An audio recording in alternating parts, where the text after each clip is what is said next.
Expose Evil here. Like, share, subscribe. Today I'm doing a video about a movie about paranormal activity. And this one's called The Marked Ones. And it shows the truth that witchcraft is no different than the Aztec mystery religions. Or the Aztec Mysteries. Now, this movie is about, a coven called the Midwives. It's not the midwives, they're a coven. A coven? Like which is that mark right there. I really didn't keep up with all the movies, 1, 2, 3, and 4. So I'm not sure if the midwives were the coven from the original movie or not. But in this version, it looks like it is. And then it shows that they have other members in their cult, living different lifestyles, as the woman in this movie. She was living in the Spanish community and using the Spanish version of witchcraft, or the Aztec version of it. There's a lot of, symbols thrown out there to show you that they are messing with the Aztec religion, and corn being one of them, because corn, or maíz, also known as corn, is a cereal grain first domesticated by the indigenous peoples of southern Mexico about 10,000 years ago. So, their myth about how they got corn from their gods and goddesses. Here's the main character's best friend, and you can see he's wearing a shirt that says, "I just look illegal," obviously referring to being Mexican. Here goes the Aztec temple. You get a scene where they're partying and drinking, the night of his birthday. You got the maseca corn flour in the background, very popular in the Spanish home. Here's how it looks, the modern one in the grocery store today. Made by the Aztec Milling Company. The old witch Anna even has this dog that looks similar to the main character's dog Chavo. And she has the same exact statue with the corn in the mouth of the small dog. And later, more about the dog and another Aztec god related to it. That's Crazy Anna's apartment. She lives right under me. She covers her window so nobody sees what she's doing. I'm gonna take this weird ass Anna. Yeah, my crazy neighbor Anna. She lives right under me. And so my dad's room is a vent that connects to her room. And sometimes in the middle of the night, I'm talking about weird sounds, dude. I hear wailing, moaning. Yes. That same night of his party, of his 18th party, or his 18th birthday, they hear the wailing and moaning coming from the vent. So they decide to grab a camera with a long cable and run it down the vent. And they, witness her performing a ritual on a young woman. Here you can see her painting a red circle, obviously is blood. She was, you heard moaning, maybe it was a ritual impregnation going on. Because right there she's marking the fetus for the demon. And obviously she's going to complete it by putting the triangle in the middle, which is the symbol of the midwives in the movie. I want you to point out that he's going to say that she's gone. If you watch the movie, she's in a blank stare. And she's obviously under satanic ritual abuse mind control. And she's in a mind control state. No doubt, Toltecatli was worshipped here in this movie. They even show the deity's face. Now, one thing to point out in the movie is that whenever the ritual is performed on the pregnant women, these women die giving birth. Take note that again, the cult was called the Midwives. Because of Toltecatli's association with fertility, midwives called on her aid during difficult births. When an infant warrior threatened to kill the mother during labor, obviously the warrior is this demonic being coming through, the body of a man or woman. Now, this is Totecatli's face here on the sunstone, being part of the Aztec calendar.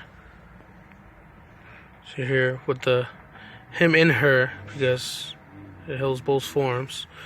You see him here with the tongue sticking out, just like the tongue of Kali Ma. I did a video of Kali Ma's mocking tongue. You should see that. It's very interesting that a lot of these pagan gods always have their tongue out. See here a close-up of him or her. The being's androgynous or hermaphrodite, like many pagan gods.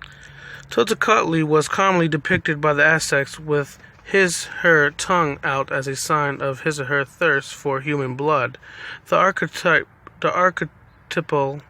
Mexica deity that could both nourish life and take it away, and of course many now believe that it is Totecatli's face that is shown in the center of the sunstone. What comes from the deity's mouth in the great stone monolith discovered only recently in central Mexico City and now on display in the Templo Mayor Museum. Here's another depiction of Totecatli. And they say that is some type of knife and not the tongue in this image. Also, notably for the worship, Cihuacotl. Here also presenting the corn, another image of him or her. Although she was sometimes depicted as a young woman similar to Quetzal, she is more often shown as a fierce, skull-faced old woman carrying the spears and shield of a warrior. Childbirth was sometimes compared to warfare, and the women who died in childbirth were honored as fallen warriors. Their spirits, how do you pronounce that? Cihuatl, were depicted with skeletal faces like Cihuacotl.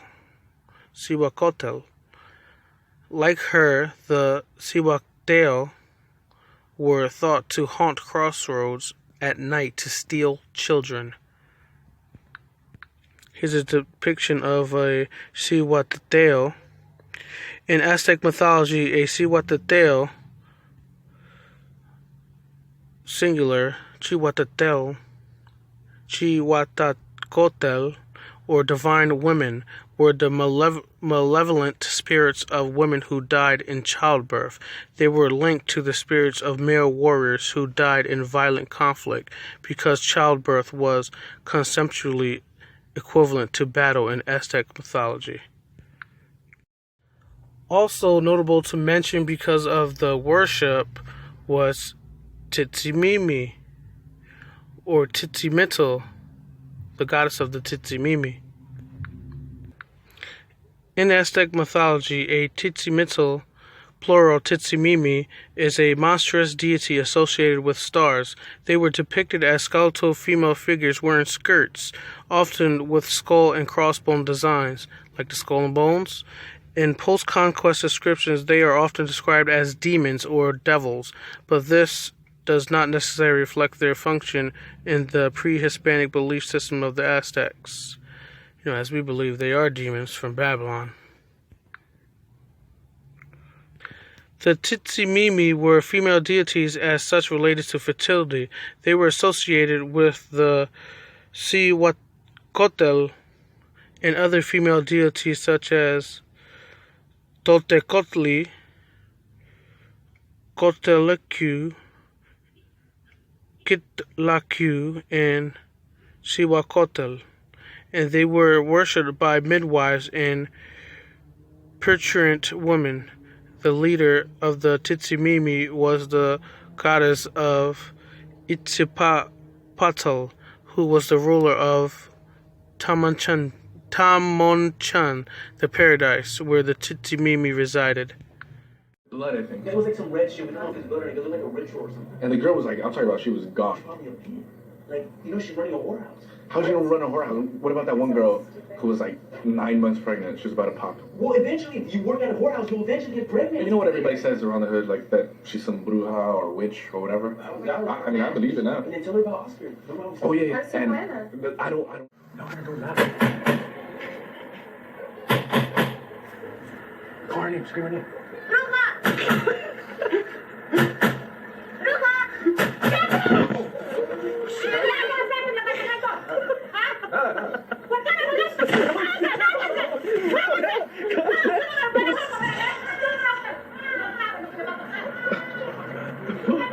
We don't know what's gonna happen to me.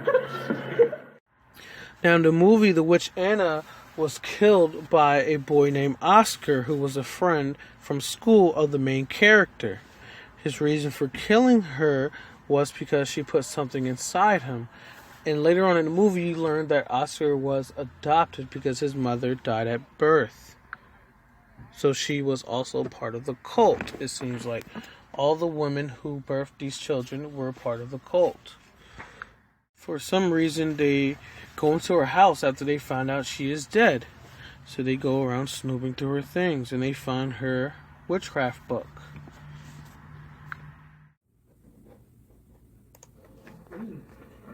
Old people pee. Just touching everything.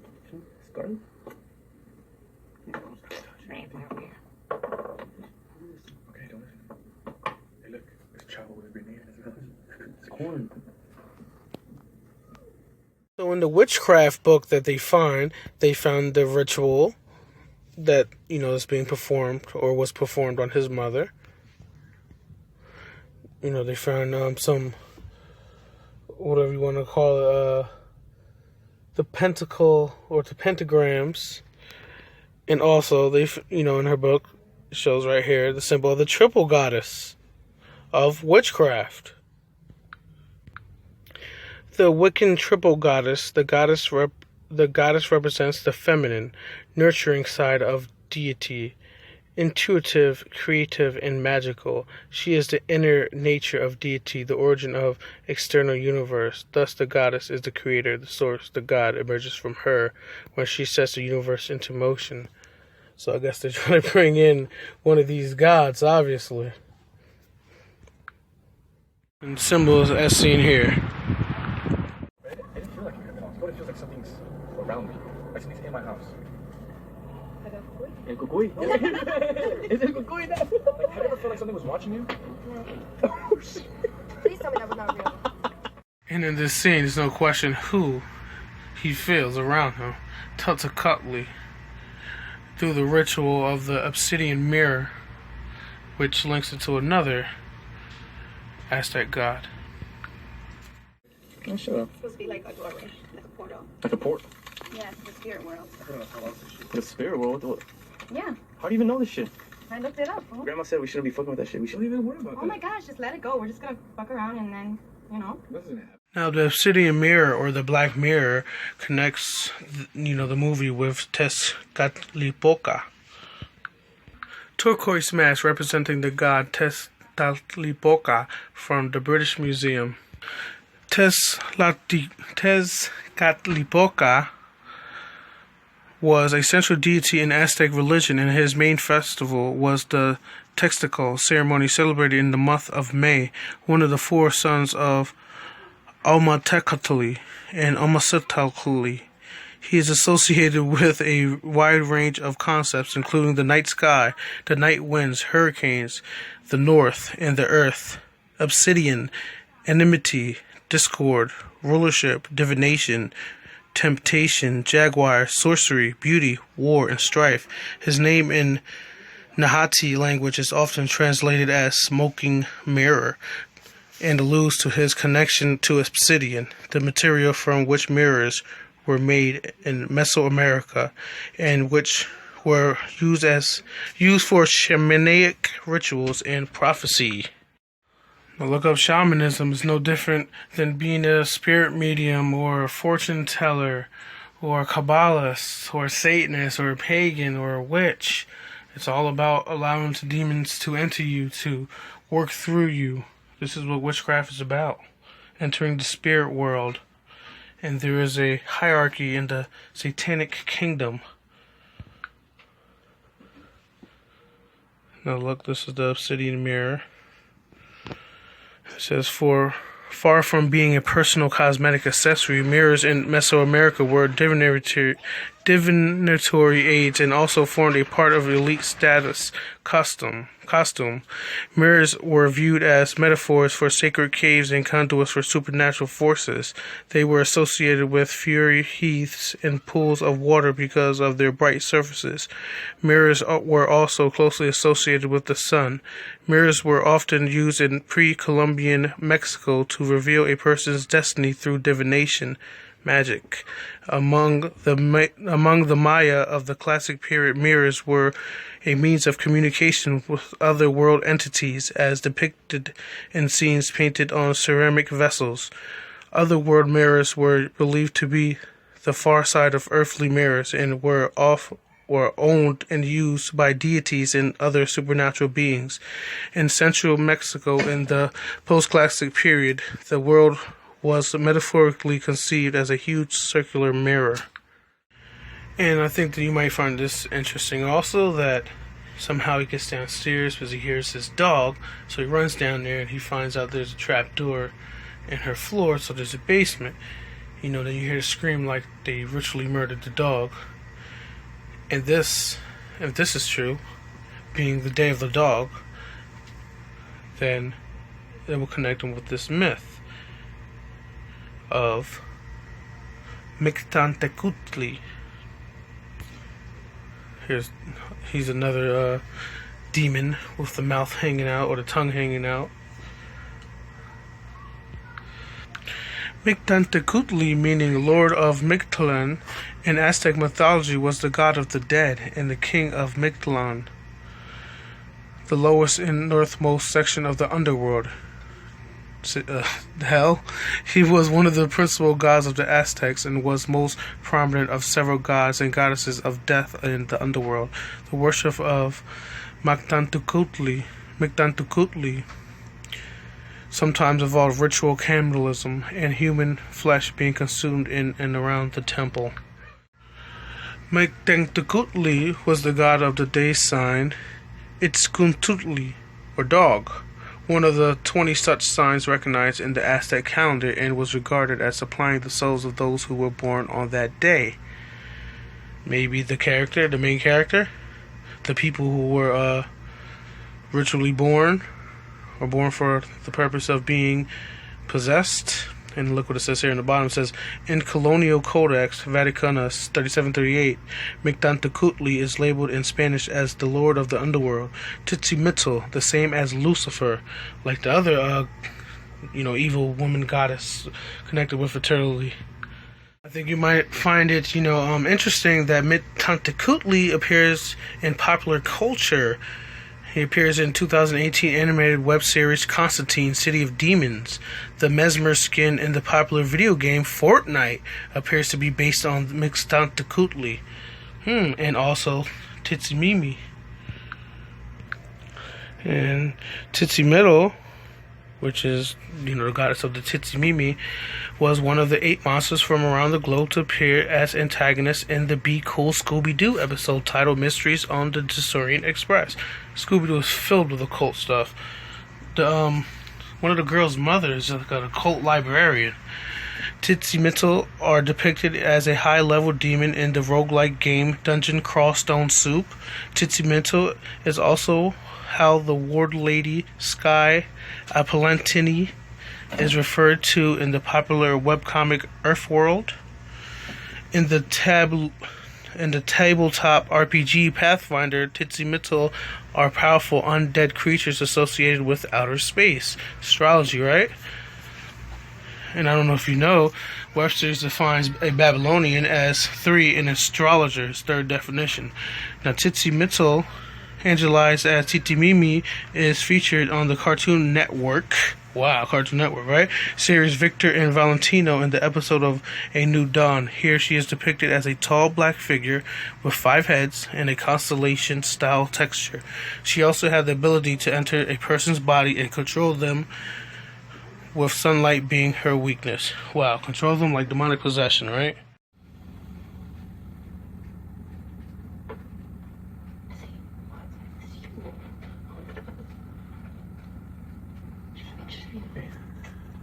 This is me when I was a baby. My dad's been like, this is my mom. That's when she was pregnant with me. That's Anna. No, it's not. Yes, that is. That's Anna. This is white lady. It was November 3rd, 1994. Oh my God. What's my business with that?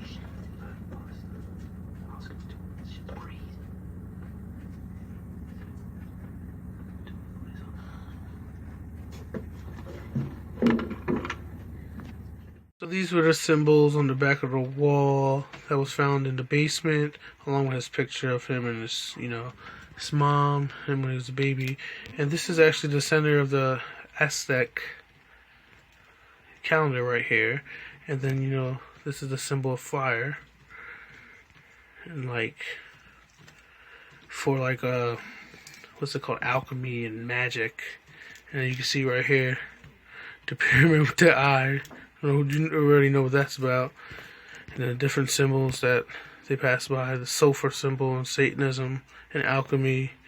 That's right here. This is the horned god from witchcraft or Wicca, whatever they want to call it. The horned god is one of the two primary deities found in Wicca and some related forms of neo-paganism. The term horned god itself predates Wicca and is an earlier 20th century centric term for a horned or antlered anthropomorphic god with partly pseudo-historical origins, partly based on historical horned deities. The horned god represents the male part of the religion's duotheistic blah blah blah blah blah, right?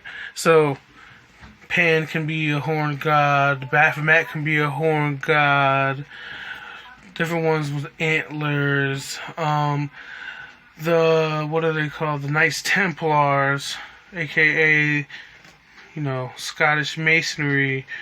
They had a horned skull. It wasn't just a regular skull. Here it is. If you just type it in, that's the symbol right there, without the upside down cross.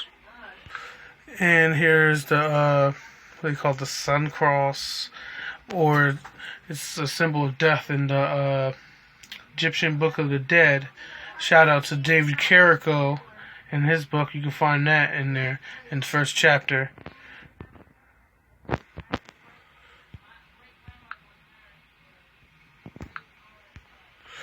And there you go in the background over there in the corner, left corner.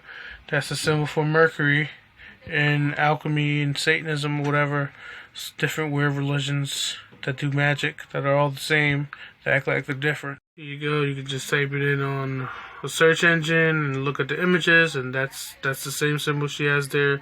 She has something added onto it. This symbol varies, different magical whatever, blah blah blah that they do.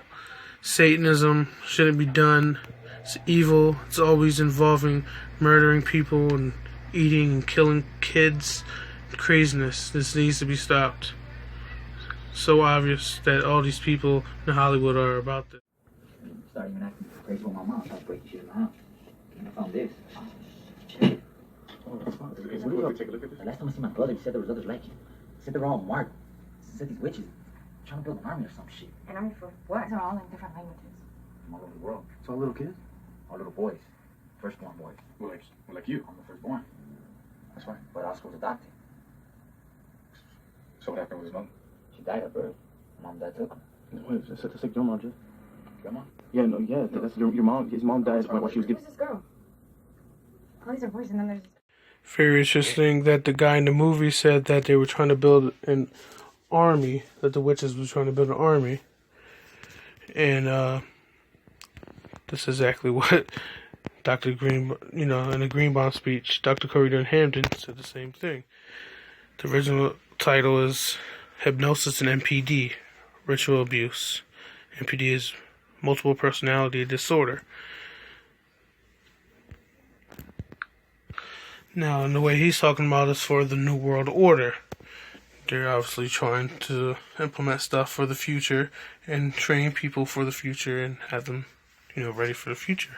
these mind control slaves. Very good information in there. And then the whole time, what makes it worse is that the main character's grandmother is trying to battle it with Santeria. She even goes to the Santa Botanica shop to get help. So she even brings more demons. Oh, I almost forgot to put this in the video. This was at the church where they did the ritual with the obsidian mirror. This was at the Catholic Church. And this is a swastika, an occult symbol. I felt like was thrown in the movie. Just, like all the other symbols were. Don Mauro! Don Mauro!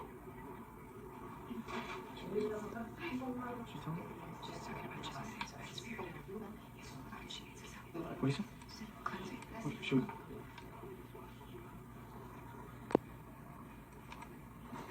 This place is a trap.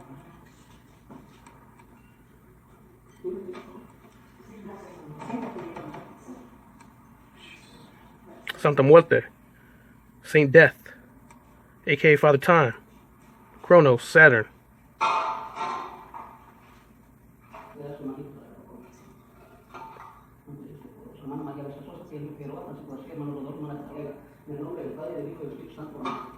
Magic will never beat magic. Magic will never beat demons. She goes home to her altar.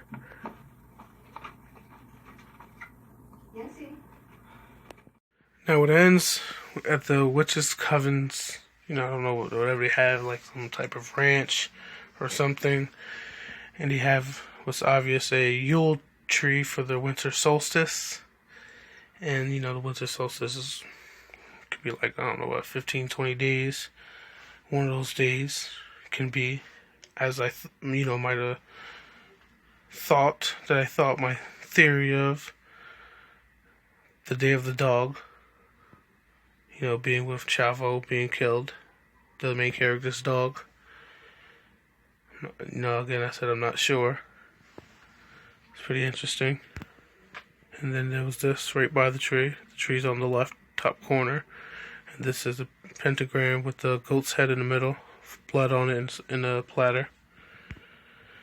And then they had this on the wall to the right, the Anton LaVey styled pentagram. And for the last piece I'm going to put in this video, with this Freemason JSM Ward, linking the ancient rites of sacrifice from the Mexicans to Freemasonry. And this is the book called Who is Hiram Abiff, published by the Baskerville Press. And, Hiram Abiff is the central character of allegory in the first 3 degrees of Freemasonry. So on page 195, out of these crude beginnings evolved the great mystery rites and Freemasonry itself, wherein men were taught the doctrine of the resurrection of the soul and of life beyond the grave. Yeah, hell. All these primitive rites are associated with the fertility cult. The fertility cult, like in the movie.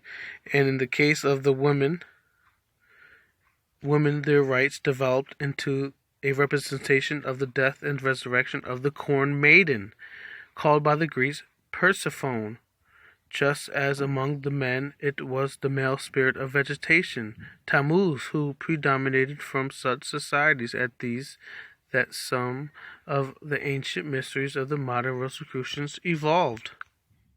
Page 220. In view of these rites, my readers should bear in mind that the fact that in the 16th century the Mexicans still sacrificed men as representatives of the gods. Among them was one who represented Quetzalcoatl, the god who wore ears of corn in his hair, and must closely corresponds with the preserver in other lands, as in in India they have the preserver, the destroyer, and the creator, Vishnu, Shiva, and Brahma. As an example, many curious legends are told concerning this god, who according to one account was slain by 3 of the other gods. It is therefore a significant fact that every year a man was chosen 40 days before the date of the festival to represent this god and was clothed in his regalia, which included a scepter shaped like sickle. He was first bathed in a lake and then robed in the royal and divine robes. At the end of his 40 days, he was slain by having his heart torn from his body, which later the worshipper subsequently ate. Now, the scepter shaped like sickle reminds me of the Thyris of Bacchus, the Thyris of Dionysus, and also the it's something that Hermes also has, a similar stick-like thing with the serpents wrapped around it. Page 222. Thus after having performed a series of most ghastly human sacrifices, terminating with a cannibalistic feast, the priests of ancient Mexico would solemnly preach a sermon calculating a most exalting moral code that laid it down that their flock must be kind and charitable, must lead a humble, quiet life. Pause there for a second, just like, Anna probably did. Yeah, her neighbors knew who she was. They thought she was a witch, but, outsiders seeing her walking down the street didn't know this. In public, she probably acted like a normal person. Most must abhor evil and cling to the good, finally warning them of the doom and wicked hereafter, while painting in glowing terms the joys of paradise. Where did the Mexican priest learn such moral lessons? Not from the ghastly ceremony in which he had just taken part. Does it not show that the Supreme Master of all does send down messages of light and to even his most backward children, and thereby leads them on from stage to stage of true knowledge? What do you think that light is that JSM Ward is talking about, huh? That light is not coming from Jesus. Lucifer, the light bearer, strange and mysterious name to give the spirit of darkness, Lucifer, the son of the morning. It is he who bears the light. Right here in this book, Morals and Dogma, by Albert Pike, the man who said that Scottish Masonry came from the Knights Templars, who were burned at the stake for witchcraft. And Quetzalcoatl was also known as the feathered serpent. And, he's linked to the dragon from the Bible, aka Satan. And, the serpent, when Satan was in serpent form. They have the temples with the face on it, with a feathered serpent, as you can see right here. That's it. That's all I have. I hope you like my video. Please leave some comments. Any information you want to share.